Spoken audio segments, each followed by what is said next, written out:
नमस्कार दोस्तों, स्वागत है आपका पॉलिटी विद भास्कर में। आज हम आर्टिकल 14 फंडामेंटल राइट्स पे चलेंगे और इससे पहले हम फंडामेंटल की बेसिक चीज़ें जान चुके हैं। फंडामेंटल राइट्स में क्या चेंजेज हुए और फंडामेंटल राइट्स और बाकी जो अधिकार होते हैं उनमें क्या डिफरेंस होता है और फंडामेंटल राइट्स को फंडामेंटल क्यों कहा जाता है। ये सारी चीज़ें सीखने के बाद हम आर्टिकल 14 से बाकी चीज़ें स्टार्ट करेंगे। ध्यान रहे, ये सारे आर्टिकल्स फंडामेंटल राइट्स में जो भी दिए गए हैं या हमारे कॉन्स्टिट्यूशन है या हमारा पूरा कॉन्स्टिट्यूशन जो भी बना हुआ है उन सबका ये बेस पॉइंट है। किस प्रकार से बेस पॉइंट है? यदि आप डीडी बसु को पढ़ेंगे और वहां पे थोड़ा बहुत ध्यान देंगे तो जिस तरीके से हमारा भारतीय संविधान शक्ति पृथक्करण के सिद्धांत पर आधारित है। शक्ति पृथक्करण का सिद्धांत किस तरीके से, यानी कि मान लीजिए कि 3 प्रकार से हमारी शक्तियां बटी हुई हैं, कार्यपालिका में, विधायिका में और न्यायपालिका में। तो तीनों शक्तियों को जो दिया गया है वो आर्टिकल 14 के तहत राइट टू इक्वलिटी दी गई है, यानी समानता का अधिकार उन्हें मिला हुआ है। इसी तरीके से अगर हम लक्ष्मीकांत या और अन्य किताबों को देखते हैं तो हम आर्टिकल 14 को बहुत अच्छी तरीके से समझ पाएंगे। वास्तव में इसमें ऐसा बहुत ज़्यादा कुछ नहीं है समझने के लिए लोगों को, लेकिन थोड़ी सी कठिनाई इसमें समझने में है। इसको बहुत अच्छे से हम इस तरीके से देख पाएंगे कि कॉम्पिटिटिव एग्जाम्स में, खासकर ये मेंस के रिटर्न एग्जाम में, किस तरीके से हम इसका इस्तेमाल करें कि हमारे ज़्यादा से ज़्यादा नंबर बने। अगर बात करें प्रीलिम्स एग्जाम के लिए तो एक दो थोड़े से जो इसके अपवाद हैं वहां से क्वेश्चंस पूछने की संभावनाएं रहती हैं। बाकी अन्य पीसीएस एग्जाम में डायरेक्ट क्वेश्चन यहां से आ सकते हैं। इक्वलिटी बिफोर लॉ की जब हम बात करते हैं तो सीधी तरीके से हमारे संविधान में डायरेक्ट जो दिया गया अनुच्छेद 14 उसमें लिखा गया है विधि के समक्ष समता और विधियों का समान संरक्षण। एक लाइन ये दी गई है जिसको इंग्लिश में कहा गया equality before law and equal protection of laws. तो ये क्या है और किस तरीके से इन्हें समझा जाए।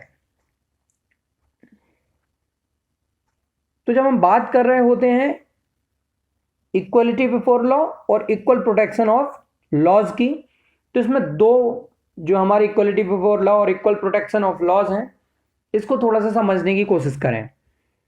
एक तो सबसे पहली बात यह है कि जो इक्वलिटी बिफोर लॉ है ब्रिटिश कॉन्स्टिट्यूशन से लिया गया है। जैसे भारत के संविधान को उधार का थैला कहा जाता है, उसी तरीके से ये जो इक्वलिटी बिफोर लॉ जो लिया गया है वो कहां से लिया गया है? ब्रिटिश कॉन्स्टिट्यूशन से लिया गया है।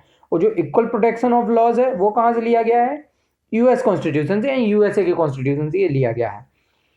दोनों में फर्क थोड़ा सा देखने को मिलता है। इसका सीधा सा मतलब जो इक्वलिटी बिफोर लॉ का है कि कोई भी व्यक्ति कानून के समक्ष समान माना जाएगा, यानी किसी भी व्यक्ति को कोई भी विशेषाधिकार प्राप्त नहीं होंगे, चाहे उसका किसी भी प्रकार का कोई भी पद हो। जैसे वर्तमान में मान लीजिए कि प्रधानमंत्री या किसी राज्य के मुख्यमंत्री या फिर कलेक्टर के द्वारा कोई ऐसा क्राइम कर दिया जाता है या गलती से हो जाता है तो भी उस व्यक्ति को, चूंकि वो उस पद पर है, तो कोई विशेष लाभ नहीं मिलेगा। वही कार्य अगर किसी सामान्य व्यक्ति द्वारा गलती से हो रहा है, वही कार्य कलेक्टर, प्रधानमंत्री या मुख्यमंत्री द्वारा गलती से हो रहा है, उसकी जो सजा भारतीय दंड संहिता में जो निर्धारित की गई है वही सजा दोनों को मिलेगी, कोई विशेष अधिकार नहीं मिलेगा। अगर मान लीजिए फायदा पहुंचाया जा रहा है, यहां सजा की बात हो गई, लेकिन अगर कोई कानून बनाया गया है उसका लाभ दिया जा रहा है तो भी प्रधानमंत्री या मुख्यमंत्री के लिए कोई विशेष लाभ नहीं दिया जाएगा। एक साधारण व्यक्ति के लिए कानून के द्वारा जो लाभ दिया जाएगा वही बड़े पद पर बैठे हुए व्यक्ति के लिए भी मिलेगा, यानी विशेष अधिकारों से छूट। सीधी सी जो इसकी बात है वो इतना है, विधि की समक्ष समानता है। ठीक है, इसमें क्या है कि कोई व्यक्ति गरीब हो, अमीर हो, कुछ भी हो, सामान्य विधि से बढ़कर नहीं है, जो कानून है उसी के हिसाब से रहेगा। दूसरा जो है हमारा इक्वल प्रोटेक्शन ऑफ लॉज, इसका मतलब है समता, जिसे हम कहते हैं हिंदी में थोड़ा सा इसका अर्थ हम कह देते हैं समता। समता और समानता में बेसिकली ऐसा फर्क थोड़ा सा टेक्निकली देखने को मिलता है। जो समता है उसका अर्थ माना जाता है कि समानता के साथ समान व्यवहार और असमानता के साथ असमान व्यवहार। जैसे कि मान लीजिए आपके पास दान देने के लिए 10 रुपए हैं, ठीक है। एक व्यक्ति काफी गरीब है, दूसरा थोड़ा सा अमीर है और तीसरा ऐसा है कि अगर आप उसको थोड़ा सा भी देंगे तो भी चल सकती है। तो आप 10 रुपए कैसे बांटें? तीनों में इस तरीके से आप बांटेंगे। मान लीजिए 3 रुपए तीनों को दे दिए, तो 9 रुपये पहुंच गए, और फिर बचा हुआ हिस्सा भी आपने डिवाइड कर दिया, तो तीनों को बराबर भागों में बांटा 10 रुपये को। दूसरा तरीका क्या है कि जो सबसे कमजोर व्यक्ति था इसको आप 5 रुपये दे दीजिए, जो थोड़ा सा कमजोर व्यक्ति था उसको आप 3 रुपये दे दीजिए, और बचे हुए व्यक्ति को 2 रुपये दे दीजिए। ये क्या हो गया? असमानता के साथ असमान व्यवहार, यानी दोनों क्या है? असमान है। एक ज़्यादा गरीब है, एक कम गरीब है, और दूसरा थोड़ा सा सक्षम है। तो जो भी लाभ दिया जाए वो इस तरीके से दिया जाए कि जिसको ज़्यादा ज़रूरत है उसके पास ज़्यादा पहुँचे, और जिसको कम ज़रूरत है उसके पास कम पहुँचे। ये अरस्तु के सिद्धांत में देखने को मिलता है। वास्तव में जो पॉलिटिकल साइंस के जनक माने जाते हैं अरस्तु, उनके उसमें देखने को मिलता है, जिसे विभेद का सिद्धांत कहते हैं। तो वो यहाँ पे है। साथ में इसमें क्या है कि समान के साथ समान व्यवहार होता है, लेकिन असमान के साथ असमान व्यवहार होता है। सबसे बड़ी चीज ये है कि ये प्रोटेक्ट जो है ये सकारात्मक संदर्भ में है, यानी ये सकारात्मकता लिया हुआ है, पॉजिटिविटी है। पॉजिटिविटी कैसी है कि जब भी किसी व्यक्ति को दिया जाएगा तो सकारात्मक रूप से ही प्रदान किया जाएगा, कि जो गरीब होगा उसको उस हिसाब से, जो अमीर होगा उसको उस हिसाब से। तो यहाँ पे बहुत सारे विवाद ये हो जाते हैं कि क्या आर्टिकल 14 जो है बात कर रहा है राइट टू इक्वलिटी की, लेकिन इक्वलिटी का मतलब ही होना चाहिए समानता। लेकिन समानता का मतलब जो भारतीय संविधान में लिया गया है, देखिए एक तो सबसे बड़ी चीज पढ़ते समय और खासकर कॉम्पिटिटिव एग्जाम्स की तैयारी करते समय, क्योंकि यहाँ पे हम लॉ की क्लासेस नहीं कर रहे हैं, यहाँ पे हम कॉम्पिटिटिव एग्जाम्स की तैयारी कर रहे हैं और अपने जनरल नॉलेज को बढ़ावा देने के लिए कर रहे हैं। तो कॉन्स्टिट्यूशन में जो चीज लिखा हुआ है उस पर बिना काम के विवाद ना करें और दिमाग में फालतू के क्वेश्चंस ना लाएं। जो चीज है वो है, मैं उसी को आपको समझा रहा हूं कि क्वेश्चन में किस तरीके से यूज करनी है और कैसे उसको मेंस के आंसर वगैरह में यूज करना है। तो यहाँ पे अगर लिखा गया है राइट टू इक्वलिटी 14, जिसमें भारतीय संविधान में इसको इक्वलिटी के लिए इक्वल माना है, अनइक्वल के लिए अनइक्वल माना है, तो इसी चीज को दिमाग में लेके चलें। आप इस चीज पे डायरेक्ट ना बिना काम की डिबेट करने लगे कि आर्टिकल 14 इक्वलिटी की बात करता है लेकिन इक्वलिटी नहीं दे रहा है, ये नहीं दे रहा है, वो नहीं दे रहा। ये फालतू के दिमाग में नहीं लाने हैं। आपको क्वेश्चन सिर्फ किस पे चलना है? जो हमारे संविधान में दिया गया है हम उसी को पढ़ रहे हैं और उसी को हमारे आंसर में लिखेंगे और पूछा जाएगा तो उसका जवाब दिया जाएगा। नेक्स्ट चीज जब हम इसमें पढ़ते हैं तो कुछ लॉजिकल डिस्टिंक्शन रखे गए हैं, यानी कुछ विभेद, तार्किक विभेद जिन्हें कहा जाता है, वो यहाँ पे डिफरेंशिएट किए गए हैं। तो इसमें क्या है, वास्तव में क्या है कि जैसे मान लीजिए आर्मी में कोई सिलेक्शन होना हो और आर्मी में सिलेक्शन के लिए मान लीजिए 5 फीट कुछ इंच, लगभग मान लीजिए 5 फीट 8 इंच हाइट रखी गई है, लेकिन नॉर्थ ईस्ट के जो लोग हैं उनकी 5 फीट 5 इंच एवरेज हाइट है, तो क्या उनको आर्मी में ना लिया जाए? तो ऐसा नहीं हो सकता। तो इसके लिए क्या किया जाए, उन्हें कुछ छूट दे दी जाए, यानी कि नॉर्थ ईस्ट जो पूर्वोत्तर भारत के लोग हैं उन्हें ज्योग्राफिकल लेवल से कुछ छूट दे दी जाए तो वो भी आर्मी में आ सकें।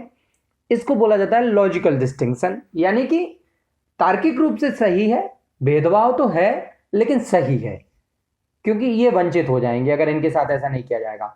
तो भेदभाव किया जा रहा है, लेकिन भेदभाव में एक चीज देखनी है, जब भी भेदभाव किया जाएगा दूसरे व्यक्ति को घाटे दिए बिना पहले को फायदा पहुंचाना। एक चीज हमेशा याद रखनी है कि दूसरे व्यक्ति को घाटा भी नहीं दिया जाएगा और पहले को फायदा पहुंचाया जाएगा। तो दूसरे व्यक्ति को घाटे दिए बिना पहले व्यक्ति को फायदा पहुंचाया, ठीक है, यानी कि इसकी हाइट को कम ना करके क्या कर दिया गया, इसकी हाइट को इतने पे ही एक्सेप्ट कर लिया गया। इसमें बहुत सारे आ जाते हैं, जैसे कुटीर उद्योग आ गया, उनको थोड़ी सी ज्यादा सहायता दे दी, बड़े उद्योग हैं उन पे कम सहायता दे दी। टैक्स का सिस्टम आप मान लीजिए, जैसे कि मान लीजिए अंबानी हैं, या फिर मान लीजिए कि जैसे कि हम टैक्स जो सिस्टम रखते हैं तो 5 लाख तक कोई टैक्स नहीं है, उसके ऊपर फिर टैक्स है, जो करोड़ों रुपए से ऊपर कमा रहा है उसको सीधा 30% टैक्स देना पड़ता है। ये लॉजिकल डिस्टिंक्शन है, यानी कि जो व्यक्ति ज़्यादा कमा रहा है उससे ज़्यादा टैक्स ले लिया जाए, जो व्यक्ति कम कमा रहा है गरीब है उससे बिल्कुल भी टैक्स ना लिया जाए। तो इस तरीके से ये है तार्किक विभेद। इसमें क्या है, किसी भी व्यक्ति का वर्गीकरण जो किया जा रहा है एक तो मनमाना नहीं होना चाहिए, ठीक है, और तार्किक होना चाहिए, उसी हिसाब से किया गया है, और अनइक्वल पीपल के साथ इक्वली ट्रीटेड नहीं किया जा सकता। जैसे कोई विकलांग व्यक्ति है और उस व्यक्ति को आप चाहें कि दौड़ के लिए एकदम वही पाथ प्रोवाइड करें जो कि एक स्वस्थ व्यक्ति के लिए प्रोवाइड किया जा रहा है, तो ये इक्वल नहीं हो सकता। राइट टू इक्वलिटी का मतलब ही है इक्वल व्यक्तियों के साथ इक्वल व्यवहार और अनइक्वल के लिए अनइक्वल व्यवहार। जैसे अगर कोई स्वस्थ व्यक्ति है, दोनों पैरों के साथ चल पा रहा है, और कोई दिव्यांग व्यक्ति है, उसको चलने में थोड़ी सी दिक्कत है, तो उसको ऐसी सहायता प्रोवाइड करा दी जाए कि वो भी उसी व्यक्ति के इक्वल हो जाए। इसी को बोला जाता है right to equality. Right to equality में कुछ एक्सेप्शन दिए गए हैं। ये जब चीजें पूछी ये अलग एक्सेप्शन के मामले में थी। अब जो एक्सेप्शन दिए गए हैं कैसे, कि अभी तक हमने पढ़ा कि विधि के समान संरक्षण और विधि का समानता थी विधि के समक्ष, लेकिन यहां पे कुछ छूट ही दे दी गई है। यानी कि आर्टिकल 14 जो कह रहा है कि प्रत्येक व्यक्ति चाहे उसका पद जो भी हो, लेकिन उसको छूट प्रोवाइड नहीं की जाएगी। कानून के समक्ष सब इक्वल होंगे, लेकिन यहां पे कानून के समक्ष थोड़ा सा मामला अलग है। कैसा, सबसे पहले देखें इसमें लिखा गया है, president of India and the governor of state enjoy the following immunities. यानी आर्टिकल 361 में कुछ दिए हुई चीजें हैं, वो राज्यपाल और राष्ट्रपति को प्रदान की जाएंगी। वो क्या क्या है वो शक्तियां, कि गवर्नर और राष्ट्रपति के लिए उनके अपने कार्यों के लिए जो भी उन्होंने एक्शंस लिए हैं वो रिस्पॉन्सिबल नहीं होंगे।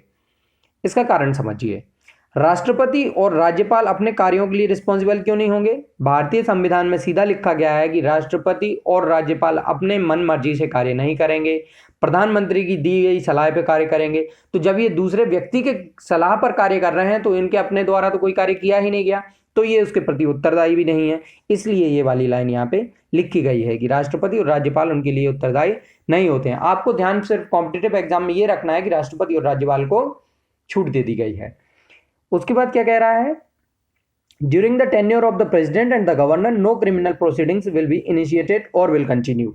ये थोड़ा सा एक्स्ट्रा इश्यू है और इस पे थोड़े से विवाद हैं।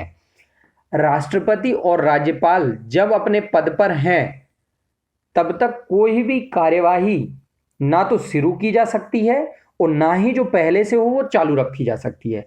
अगर कोई क्रिमिनल कार्यवाही है तो या तो वो पद पे राष्ट्रपति हैं तो या तो उसको समाप्त कर दी जाए पहले ही, या फिर बाद में अगर कुछ उस टाइम पे क्रिमिनल रिकॉर्ड्स आते हैं तो वो साथ में नहीं चलेगी। ये लाइन आपको ध्यान रखनी है। एक और चीज है कि कोई मेंबर है पार्लियामेंट का, यानी कोई सांसद है या विधायक है, जब सदन में बोल रहे हों, यानी चाहे वो विधानसभा में बोल रहे हो, चाहे वो राज्यसभा या लोकसभा में बोल रहे हो, उस व्यक्ति के लिए आर्टिकल 19 में जो चीजें दी गई हैं या आर्टिकल 19 जो है वो अभिव्यक्ति की स्वतंत्रता की बात करता है। अनुच्छेद 19 में अभिव्यक्ति की स्वतंत्रता पर कुछ युक्त प्रतिबंधन लगाए गए हैं, यानी कि कुछ ऐसी चीजें रोक लगाई गई हैं जो आप नहीं बोले जा सकते, जैसे देश की अखंडता के संबंध में या न्यायालय के संबंध में आप कोई अपमानजनक बात नहीं कर सकते। लेकिन जब भी कोई विधायक या सांसद संसद में बोल रहा होता है तो वो फ्री होके कोई भी बात अपनी रख सकता है और उस पर किसी भी प्रकार के कोई भी बाउंडेशन नहीं होती हैं, ठीक है। और उस बोलने के लिए वो किसी भी कोर्ट में उत्तरदायी नहीं होगा। ध्यान रहे, व्यक्तिगत अपमान ना कर रहा हो। यदि वो कोई बात रख रहा है और सही है तो बिल्कुल रख सकता है। ये अनुच्छेद 105 से उसे क्या मिले हुए हैं, विशेषाधिकार मिले हुए हैं। इसलिए अनुच्छेद 14 विशेषाधिकार भी देता है।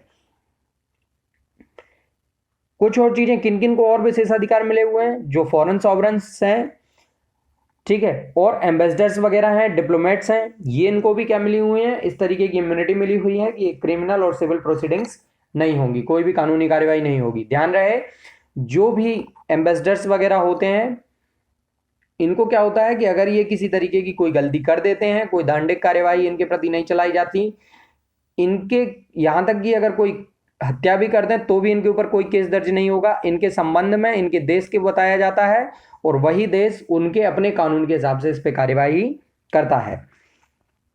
उसके बाद है कि यूएनओ और इट्स एजेंसी जो भी हैं उनको भी डिप्लोमेटिक इम्यूनिटी मिली हुई है, यानी यूएनओ की कोई एजेंसी अगर यहाँ पे वर्क कर रही है तो भी वो भारत के बाकी चीजों के लिए स्वतंत्र होगी। No person shall be liable to any civil or criminal proceedings in any court in respect of the publication in newspaper वगैरह। यानी कि मान लीजिए संसद में कोई कार्यवाही चल रही है, विधानसभा में कोई कार्यवाही चल रही है, उस कार्यवाही की जैसी जैसी कार्यवाही हो वैसा का वैसा यदि कोई व्यक्ति उसको छाप देता है तो उस व्यक्ति पर कोई कार्यवाही नहीं की जा सकती। अनुच्छेद 14 के तहत ये मिला हुआ है। ठीक है, यानी ये चीज भी इसमें हमें ध्यान रखनी होगी। उसके बाद आर्टिकल 14 को हम थोड़ा सा पढ़ेंगे जब आर्टिकल 15 पढ़ रहे होंगे। आर्टिकल 15 के पढ़ने के साथ भी हमें आर्टिकल 14 को समझना है, तब हम इसको और भी अच्छे से समझेंगे। आर्टिकल 15 को आप आर्टिकल 14 को लेकर समझ पाएंगे, और आर्टिकल 14 और 15 मोस्ट इंपॉर्टेंट है। इनको समझने के साथ ही आपके मेंस के उत्तर में बहुत जान आ जाती है जब भी आप लिख रहे होते हैं। तो लाइक, शेयर एंड सब्सक्राइब ये जरूर करें। वीडियो में थोड़ा सा टाइम लगा, लेकिन आपको पूरी तरीके से क्लियर किया जाएगा। जल्दी ही यूपी पीसीएस की तैयारी कैसे की जाए, उसके लिए कौन सी बुक्स इंपॉर्टेंट होती हैं, किस तरीके से तैयारी में हम जल्दी से जल्दी सफलता प्राप्त कर सकते हैं, और यदि हमारे पास समय कम है तो प्रीलिम्स कैसे क्वालिफाई किया जा सकता है, इसके लिए जल्दी ही मैं लाइव वीडियो बनाऊंगा जिसमें मैं खुद उपस्थित रहूंगा और उस चीज़ के बारे में बताऊंगा आपको कि किस तरीके से यूपी पीसीएस को बहुत ही ईजिली क्वालिफाई किया जा सकता है कम मेहनत के साथ और स्मार्ट वे से। Thank you so much.